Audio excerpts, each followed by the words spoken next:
Hey guys, good evening. It's 9:29 p.m. December the 28th, and I just want to come on for a few minutes and just chat. No real agenda tonight, just chatting about some recent things that the internet has experienced that kind of really shook them up. Uh, I'm talking about, some of you probably know because this person is a very influential YouTuber, creator, influencer, uh, best friend to many. Uh,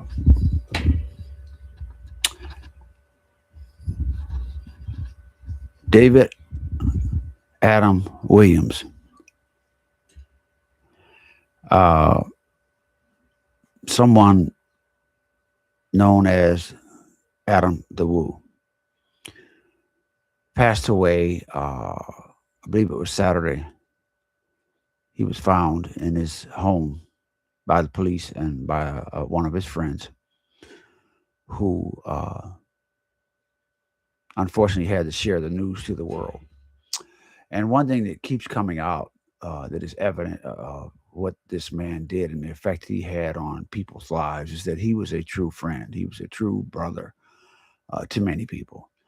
Many people are coming out now and saying that, he's my best friend, the only person I knew that was older than me because I didn't have a brother or whatever in my life as a figure. Uh, many, many, many people have done tributes to that effect on YouTube uh, post event of his passing, uh, discussing how much of a friend he was, how much of a giving person he was, how much of a positive influence that he had on the world, how he never accepted anything less than positiveness, a positive thought, uh, goodness, you know, traits that we would all want to follow, that we would all want to embody, we would want to dictate or demonstrate in this short life that we have on this earth. And the one thing that kept coming up over and over again is he believed in doing things now, not making excuses for things. If you're thinking about something, do it. Not sitting back, just going ahead, however silly it was or stupid it sounded, just going ahead and doing it, not apologizing for it or who you were as a person. So I started thinking about that, and I found a direct correlation between retirement and travel.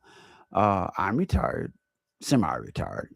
You can call it that. I have a hefty uh, income uh, thanks to the U.S. military in my retirement years, but I'm still working. I put in about 30 hours a week um, to what people would call side hustles, independent contractor work, mostly deliveries and such. And also, as you know, I'm a travel agent. I run Stapleton Direct Travel. And I aggressively market that to those who are either retired or otherwise wanting to go out and see the world. There's a few things you need in order to travel. You need time, three things really. You need time, you need money, disposable, and I guess the desire. Because if you're working for somebody and you have a 40-hour, 50-hour week job, you have to have the time to take the vacation. You have to request it, has to be approved and such.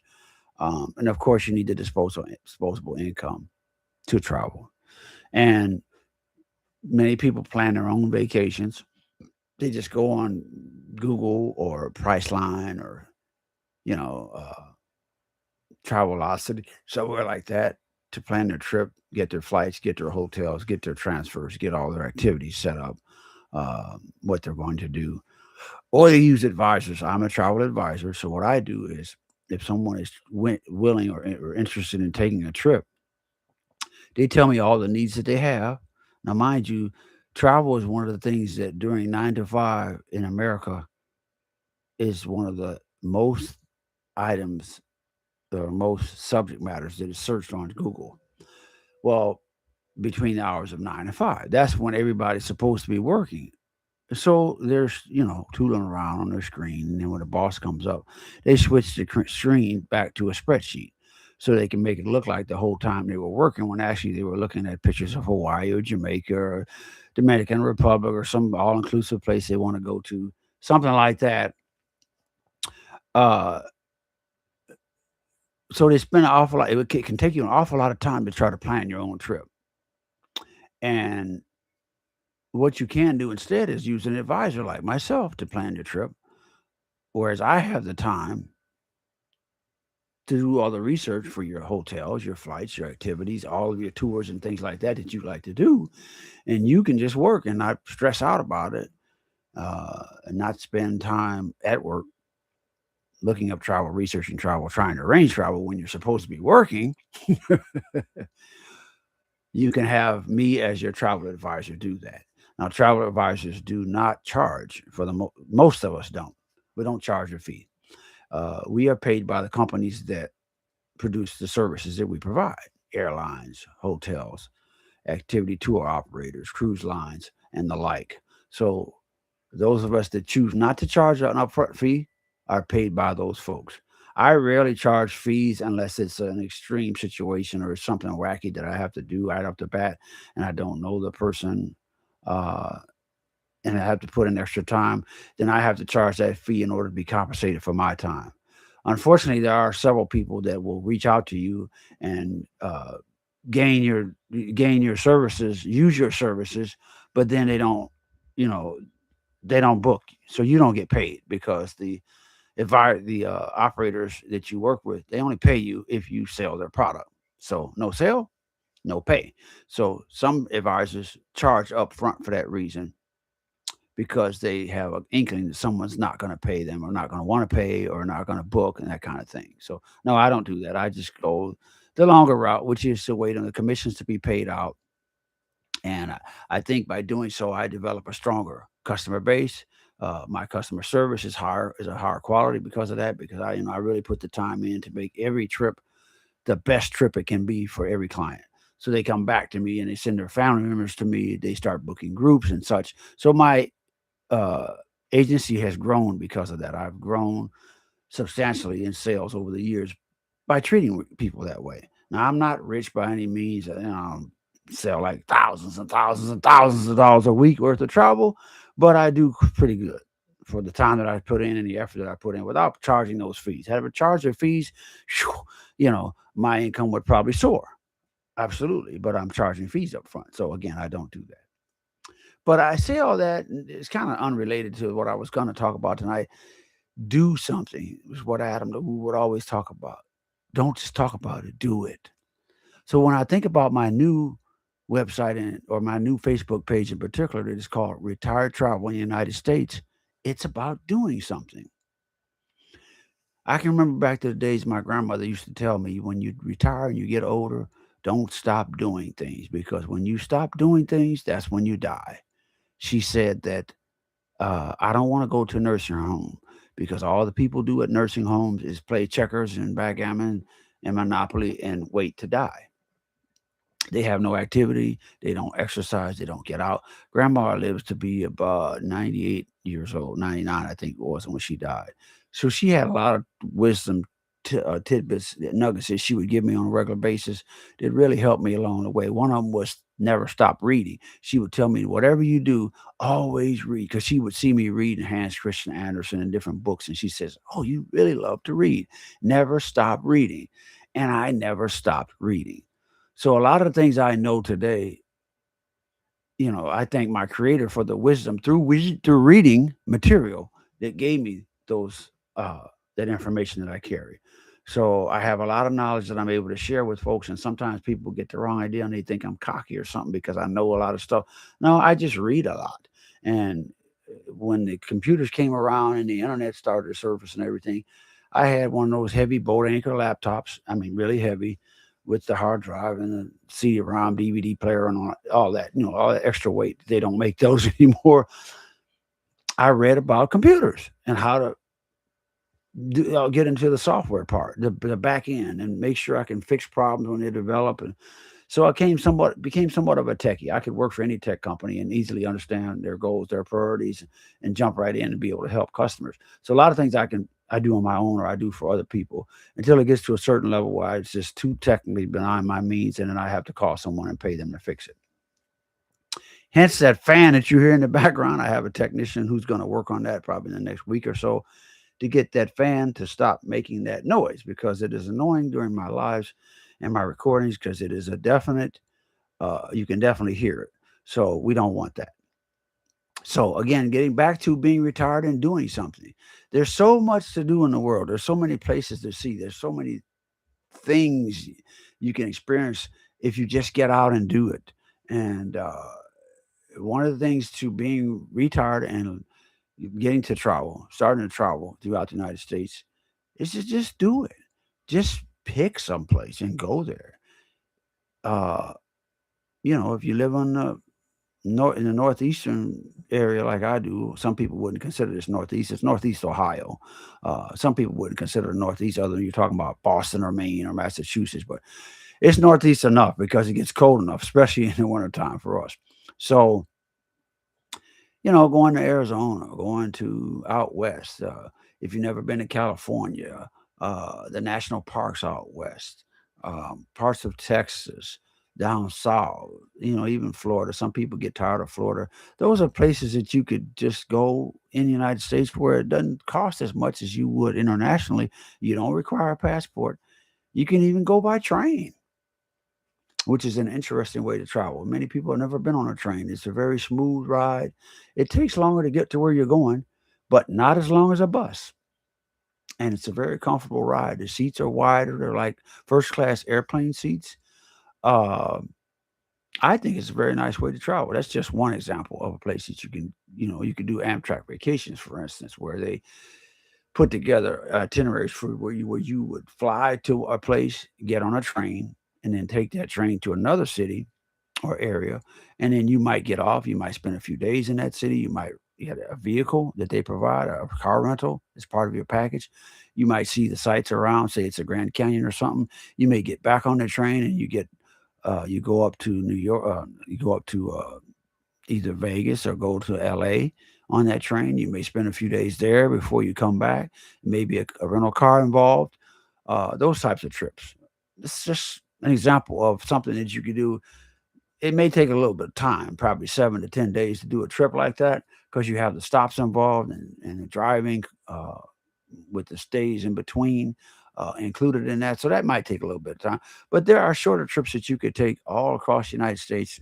Some of them self-drive trips where you can drive to the location, or you can fly to the location, rent a car, drive to a few cities, and then fly back or fly from a different city. Just some examples. Obviously, cruising is a big part of travel. You can cruise anywhere that you want internationally, where there's itineraries, or you can cruise in the Caribbean.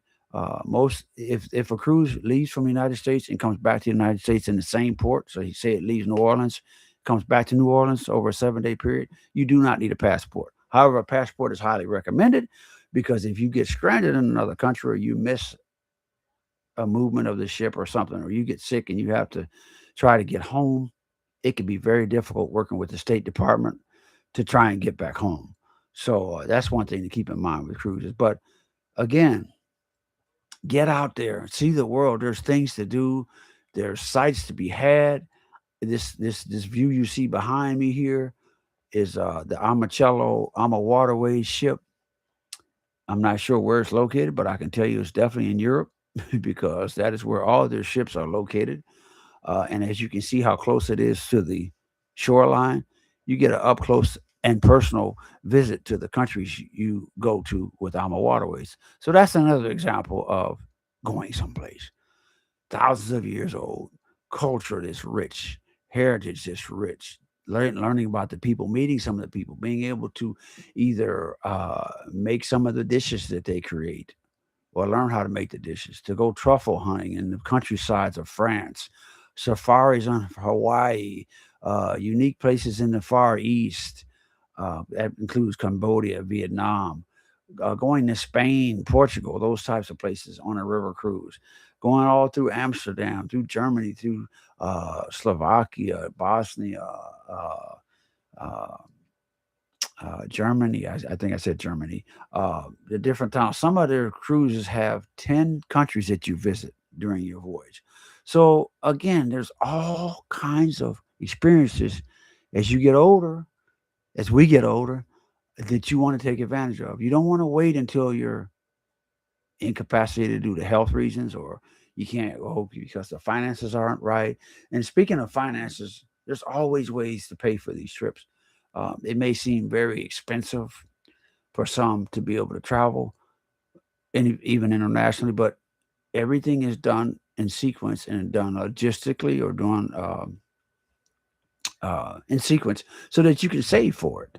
You know, your deposit is placed. You make payments. You save up for that.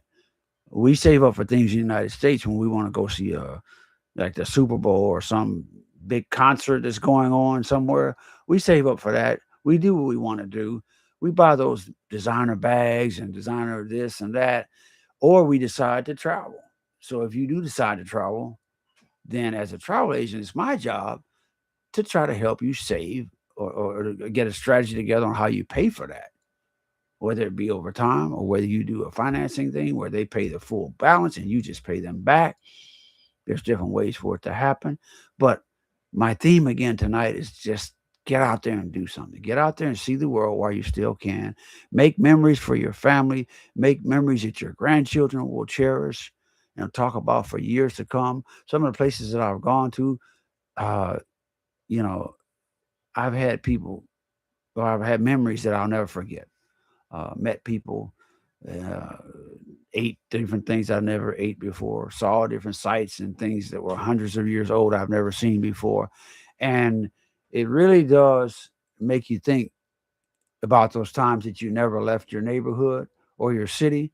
If you had an opportunity to go someplace and do something, that's the point of the video tonight or the talk that we're having. Get out and see the world. Get out and see some historic places. Get out and see some historic sites. Get out and experience those things that you don't on your block, in your neighborhood, in your city.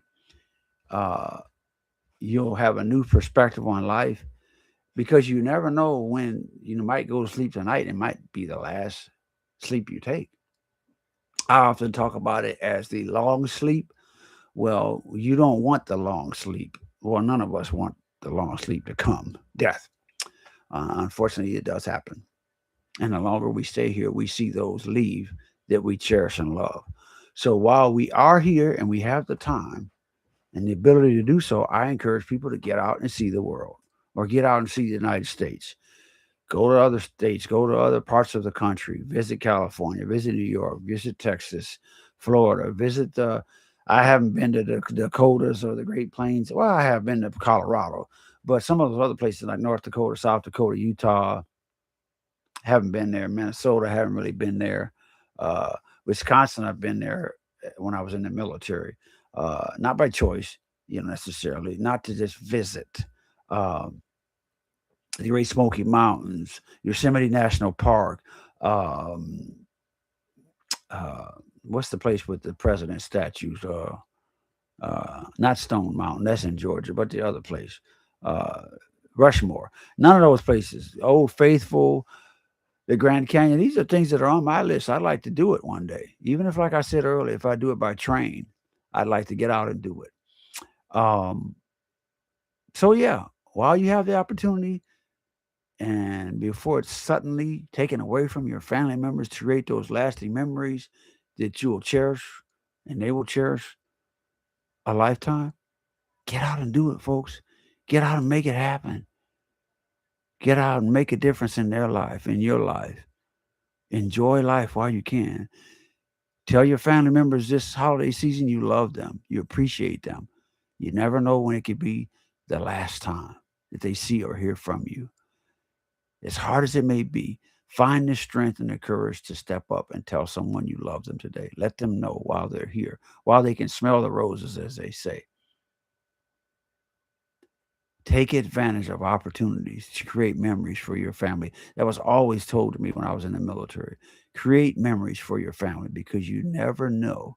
We truly never knew when we were on mission whether it would be our last. So that's what I have tonight, folks.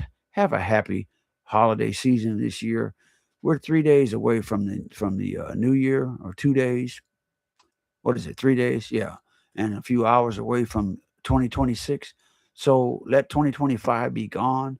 Those things you don't want to take into 2026, leave them in 2025. Be thankful for the time that you've had so far on this earth, and thankful every day that you wake up. He's brought us this far along our journey. So we're hopeful and prayerful that we'll continue for decades. It's my hope, my prayer is you continue for decades. I continue for decades. As long as I'm physically able to enjoy life, I want to enjoy life. So my message again today is get out there, enjoy life, create some memories with your family, experience some long-lasting travel trips.